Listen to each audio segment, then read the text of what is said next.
good morning and welcome dear friends. Welcome to Exam Sadda 75 and Jai Gurudev to all my dear students. My dear students, as you know all that, today I am going to explain here lesson 14, that's name is Lake Isle of Innisfree.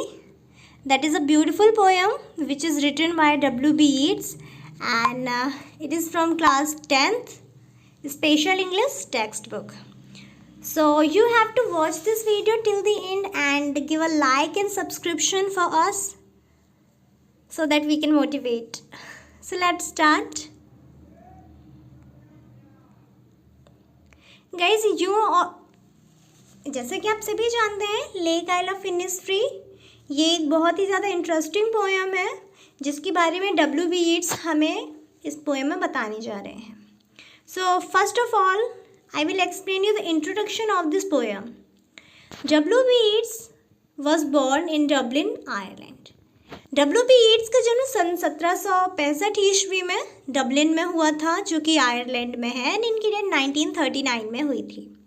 इन्होंने अपनी education Dublin के Hammersmith में complete की थी and जब ये 21 साल के थे तभी इन्होंने अपने कैरियर के रूप में किसको चुना था. अपने कैरियर के रूप में इन्होंने लिटरेचर को चुना था. और W.B. Yeats ने बहुत एमिनेंस मतलब क्या होता है बड़े बड़े प्ले मतलब प्ले लिखना. तो W.B. Yeats ने काफ़ी बड़े बड़े प्ले लिखे हैं, नाटक लिखे हैं. इन्हें लिरिक पोएट के नाम से भी जाना जाता है एंड कहा जाता है कि W.B. Yeats भारतीय विचारों से बहुत ज़्यादा प्रभावित हैं. यहाँ एक वर्ड आया है थर्ड लाइन के लास्ट में इन्फ्लुएंस्ड मतलब होता है प्रभावित होना. इन्होंने रविंद्रनाथ टैगोर जी की गीतांजलि के बारे में इंट्रोडक्शन भी लिखी है एंड जो W.B. Yeats है इन्हें इंग्लैंड के सबसे महान कवियों में से आधुनिक काल के महान कवियों में से एक माना जाता है. W.B. Yeats बताते हैं कि W.B. Yeats was in his teens, he had been to Sligo, Ireland. W.B. Yeats जब छोटे थे अपनी टीन एज में तो जब वे छोटे थे अपने बचपन के दिनों में वो सैलिगो मतलब आयरलैंड जाना बहुत पसंद करते थे जो कि आयरलैंड में है Sligo and he was greatly impressed by its scenic beauty and peaceful atmosphere. वे सैलिगो क्यों जाते थे क्योंकि सैलिगो में जो आयरलैंड में जो सैलिगो है एक प्लेस है वहाँ की जो प्राकृतिक नेचुरली ब्यूटी है वो उन्हें बहुत ज़्यादा आनंद देती थी एंड उन्हें वहाँ पर बहुत ज़्यादा पीसफुल मतलब शांति भरा वातावरण मिलता था.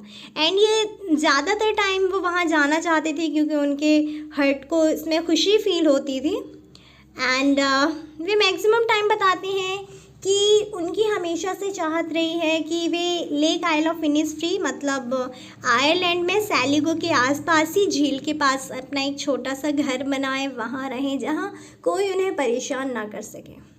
तो ये पोएम है W.B. Yeats ने लिखी है लेक आइल ऑफ इनिसफ्री. तो हम जानेंगे इस वीडियो में कि क्या थॉट्स हैं W.B. Yeats के इस झील के पास आकर रहने के या फिर वो ऐसा क्यों करना चाहते हैं. सो पोएम स्टार्ट करने से पहले मैं आपको बताना चाहूँगी गाइस कि जो W.B. Yeats है ये अपनी डेली लाइफ में जो कंडीशंस झेल रहे हैं उनसे बहुत ज़्यादा तंग आ चुके हैं. मतलब जैसे आप सभी जानते होंगे आजकल जो हमारी लाइफ है बहुत ज़्यादा भाग दौड़ भरी हो गई है. हमें किसी भी काम से थोड़ा सा भी वक्त फ्री नहीं मिलता. हमारे रास्ते थोड़ी देर के लिए भी हमें यदि चाहें कि हमें कोई ऐसी आवाज़ सुनने मिले जो हमारे दिल को खुश कर जाए लेकिन ऐसी कोई आवाज़ मिल नहीं सकती क्योंकि दिन भर गाड़ियों की जो आवाज़ आती है जो धुआं मतलब इतना प्रदूषण फैल रहा है कि यहाँ जीने का मन नहीं होता. तो इन्हीं प्रॉब्लम से दूर W.B. Yeats lake isle of Innisfree जाना चाहते हैं और वहाँ पर जाकर अपने एक छोटा सा रूम बनाना चाहते हैं. और उनके क्या सपने हैं क्या इमेजिनेशन है उनके इमेजिनेशन के बारे में हम इस वीडियो में जानने वाले हैं. सो फर्स्ट 4 लाइन्स हैं I will arise and go now and go to Innisfree and a small cabin built there of clay and wattles made. 9 bean rows will I have there and a fine hive for the heavy bee, honey bee and live alone in the bee loud glade. Arise मतलब होता है जागना and small cabin. What is the meaning of cabin. तो cabin का मतलब होता है एक room, small room and clay means होती है मिट्टी।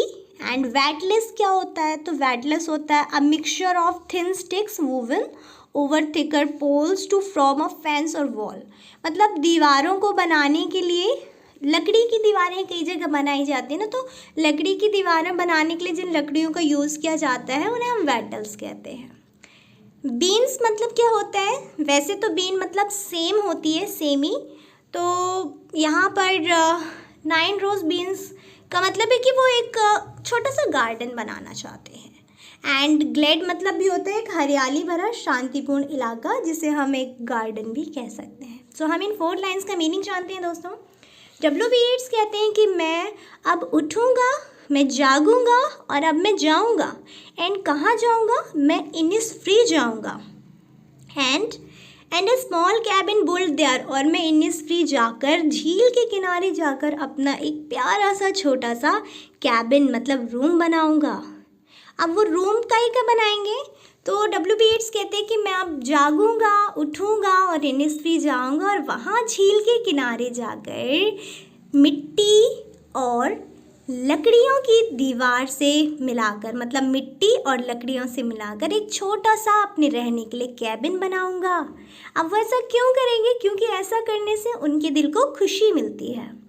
9 bean rows will I have there, कहते हैं कि अपने कमरे के बाजू में, मतलब अपने जो मैं कमरा बनाऊंगा, कैबिन बनाऊंगा, उस कमरे की थोड़ी ही दूर में मैं 9 बीजों की एक पत्तियां लगाऊंगा। मतलब उनका सीधा सा मतलब एक छोटा सा गार्डन बनाऊंगा जिसमें वे कुछ दाने उगाना चाहते हैं, सेम के कुछ दाने उगाना चाहते हैं। And high for the honey bee, और वहीं साइड में गार्डन, छोटे से गार्डन के बाजू में वे मधुमक्खियों के लिए क्या बनाना चाहते हैं, मधुमक्खियों के लिए एक छत्ता भी लगाना चाहते हैं। अब छत्ता की तो देखो एक इमेजिनेशन होती है मैक्सिमम लोगों की कि हम कहीं ऐसे प्लेस में जाकर रहें जहाँ कोई दूसरा ना आ सके, हमारा एक छोटा सा घर हो, चारों तरफ हरियाली हो, अगर वहाँ पानी की आवाज़, अगर वहाँ कोई नदी तालाब हो तो उस नदी के जो पानी की आवाज़ है वो हमें कलकला, इतनी शांति हो कि पानी के कलकल की आवाज़ हमें सुनाई दे, जब पक्षी उड़े तो उनके पंखों की आवाज़ सुनाई दे। यदि कोई मधुमक्खी शहद लेने जाती है तो उसकी भिनभिनाने की आवाज़ हमारे कानों को शांति दे। वे वहाँ सेम क्यों लगाना चाह, अब भाई जब वो वहाँ ऐसी जगह में जाकर रहेंगे तो खाने पीने के लिए कुछ तो चाहिए, तो शहद के साथ वो रोटी खाया करेंगे। And live alone in the bee loud glade, और कहते हैं कि वहाँ जाकर झील के किनारे मैं बिल्कुल अकेले जाकर रहना चाहता हूँ, जहाँ बी मतलब क्या होता है, मधुमक्खी, लाउड ग्लेड मतलब हरियाली में, मतलब कहते हैं कि जहाँ मैं बिल्कुल अकेला रहना चाहता हूँ, वहाँ जाकर जहाँ मुझे जब मधुमक्खियाँ शहद लेने आए तो उनके सिर्फ भिनभिनाने की आवाज़ सुनाई दे, और ये आवाज़ सुनकर मैं बहुत ज़्यादा खुशी फील करूँगा। अब खुशी क्यों, क्योंकि जब हमें कोई आवाज़ सुनाई नहीं देती, सिर्फ एक आवाज़, तब उस आवाज़ में जो मिठास होती है वो हमारे दिल को खुशी देने वाली होती है। I hope you understand the 4 lines. Next 4 lines, and I shall have some peace there, for peace comes dropping slow। W.B. Yeats कहते हैं पीस मतलब क्या होता है, पीस मतलब होता है शांति, ड्रॉपिंग स्लो मतलब होता है धीरे धीरे आएगी, ठीक है। तो W.B. Yeats कहते हैं कि अब जब मैं उस ऐसे वातावरण में जाकर रहूँगा जहाँ और कोई दूसरा नहीं होगा, तो मैं वहाँ बिल्कुल अकेला रहूँगा, मधुमक्खियों की आवाज़ सुनाई देगी। इस तरह जो एक शांतिपूर्ण वातावरण में जब मैं रहूँगा तो मुझे वहाँ मेरे दिल को शांति मिलेगी। And for piece comes dropping slow, और धीरे धीरे शांतिपूर्ण वातावरण में मैं ढल जाऊँगा और मुझे शांति मिलती रहेगी। मतलब उनके दिल में अब किसी चीज़ के लिए परेशानी नहीं होगी कि अभी मुझे ये काम करना है, ये नहीं, वो शांति से चैन की नींद ले सकेंगे। नेक्स्ट सेकेंड लाइन है, dropping from the veils of the morning to where the cricket sings. कहते हैं कि और रात में मैं शांति से सो जाऊंगा और सुबह जब मेरी नींद खुलेगी तो सुबह की जो किरण होगी, धूप की किरण होगी जो सुबह की, सुबह मेरी कैसे आएगी, जब सुबह होगी तो मुझे एक बार फिर शांति मिलेगी। और सुबह क्रिकेट वैसे तो एक गेम होता है, बट इस गेम से हटके क्रिकेट एक कीट होता है, जैसा कि आप ये ग्रीन ग्रीन कीट देख रहे हैं ना, तो क्रिकेट एक कीड़ा होता है। उस कीड़े के गाने की आवाज़ उन्हें सुनाई देगी जब वो सुनेंगे। सुबह जब वो सो के उठेंगे तो उन्हें क्रिकेट नामक कीड़े की आवाज़ सुनाई देगी, तेज़ी से एक आवाज़ सुनाई देगी जो उनकी नींद को खोल देगी, और ये सब उन्हें क्या देगी? शांति देगी। Their midnights all a glimmer and known a purple glow। कहते हैं कि जब मिडनाइट मतलब आधी रात में जब मैं आकाश की तरफ देखूंगा तो आधी रात में आकाश ग्लिमर मतलब होता है शाइन। कहते हैं आधी रात में जब मैं आकाश की तरफ देखूंगा तो आकाश मुझे चमकता हुआ दिखाई देगा, चमकदार दिखेगा, and known a purple glow. और जो दोपहर का समय होगा तो दोपहर का समय एक पर्पल कलर का ग्लो करता हुआ मुझे दिखाई देगा। And evening full of the linnet's wing. और शाम के समय पक्षियाँ, जब पक्षी शाम में उड़ेंगे चारों तरफ, तो चारों तरफ उड़ते हुए पक्षियों के पंखों की आवाज़ मुझे सुनाई देगी, और ये सारी हलचल मेरे दिल को बहुत ज़्यादा खुशी देंगी। इसलिए WB ईट्स झील के किनारे एक अकेला रूम बनाना चाहते हैं जहाँ वो रहना चाहते हैं, जहाँ उन्हें हर एक चीज़ से एक खुशी मिलेगी, उनके दिल को शांति मिलेगी जो उन्हें डिस्टर्ब नहीं करेगी किसी चीज़ में। ओके, समझ में आई ये लाइन? ठीक है, नेक्स्ट। तो दोस्तों, जैसा कि आपने अभी तक देखा, WB ईट्स ने अभी तक जो 2 स्टैंचों में हमें बताने की कोशिश की है, उन्होंने सुबह, रात मतलब morning, mid day, night, evening, चारों समय के बारे में अपनी राय दी है कि वे सुबह उनको कहाँ से खुशी मिलेगी, दोपहर में क्या खुशी देगी, शाम में क्या खुशी देगी, रात में क्या खुशी देगी। मतलब उन्होंने हर एक चीज़ की एक इमेजिनेशन करके रखी है। तो नेक्स्ट है, I will arise and go now for always night and day, and I hear lake water lapping with low sounds by the shore. मतलब 2 लाइन का मीनिंग है। तो WB ईट्स कहते हैं हाँ, अब मैं उठूँगा और मैं जाऊँगा for always night and day.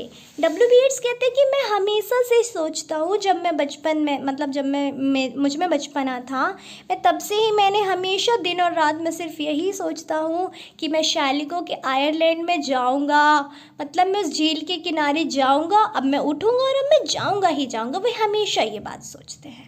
I hear lake water lapping with low sounds by the shore. और कहते हैं अपनी इमेजिनेशन के साथ ही WB ईट्स कहते हैं कि और जब मैं वहाँ झील के किनारे जाऊँगा और जब मैं खड़ा होऊंगा तो मुझे, क्योंकि मेरे चारों तरफ और कोई मुझे डिस्टर्ब करने वाला नहीं होगा, चारों तरफ शांतिपूर्ण वातावरण होगा।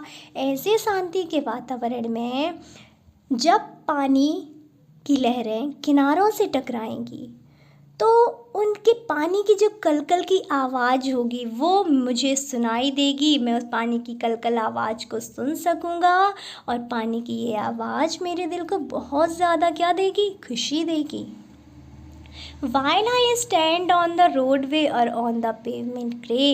कहते हैं कि जब मैं हरे कलर के फर्श पर रोड में खड़ा रहूँगा, तब मतलब सीधी सी बात है दोस्तों, जैसा कि आप यहाँ पर देख सकते हैं, शुरू से लेकर अभी तक WB ईट्स ने जो कुछ भी बातें बताई हैं वो उनकी एक इमेजिनेशन है।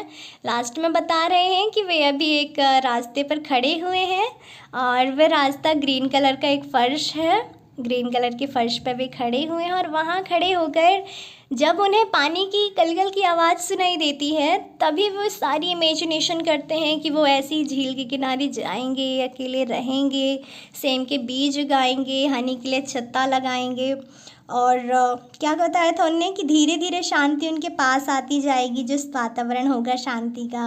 और सुबह के समय जब कीड़े गाना गाएंगे तो उनकी नींद खुलेगी। रात आधी रात में आकाश चमकदार दिखाई देगा, दोपहर का समय पर्पल ग्लो दिखाई देगा, शाम के समय पक्षियों के पंखों की आवाज़ सुनाई देगी। तो ये सारी चीज़ें उन्हें खुशी देने वाली हैं। इन सबको उन्होंने अपनी इमेजिनेशन में हमें बताने की क्या की है? कोशिश की है। लास्ट लाइन में कहते हैं I hear it in the deep heart's. को कहते हैं कि और मैं इन सभी चीज़ों को अपने हृदय में महसूस कर सकता हूँ। मैं मन से ये सारी चीज़ें मेरे चारों ओर घूमती है, मैं इन सभी आवाज़ों को सुन सकता हूँ, मैं फील कर सकता हूँ, और इसीलिए वे बार बार कहते हैं, दिन रात सोचते हैं कि मैं अब लेक आई लव फिनिस्ट्री जाऊँगा। तो ये थी पोयम। आई होप गाइस कि पोयम आपको पसंद आई होगी एंड काफ़ी ज़्यादा इंटरेस्टिंग थी। आप व्यू देख सकते हैं लेक आइल ऑफ इनिसफ्री के लिए and you can see here the lake isle of Innisfree. As you know guys, ऐसा व्यू देखकर तो हमारा भी मन होगा कि वी लिव देयर, क्योंकि हम भी वहाँ जाकर रहें। ऐसे वातावरण में कोई भी रहना पसंद करेगा। तो ये थी पोएम। आई होप कि आपको पसंद आई होगी, तो प्लीज़ एक लाइक कर दीजिएगा। साथ ही साथ यदि आप मेरे चैनल पर पहली बार विजिट कर रहे हैं तो चैनल को सब्सक्राइब कर दीजिएगा। Thanks for watching this video.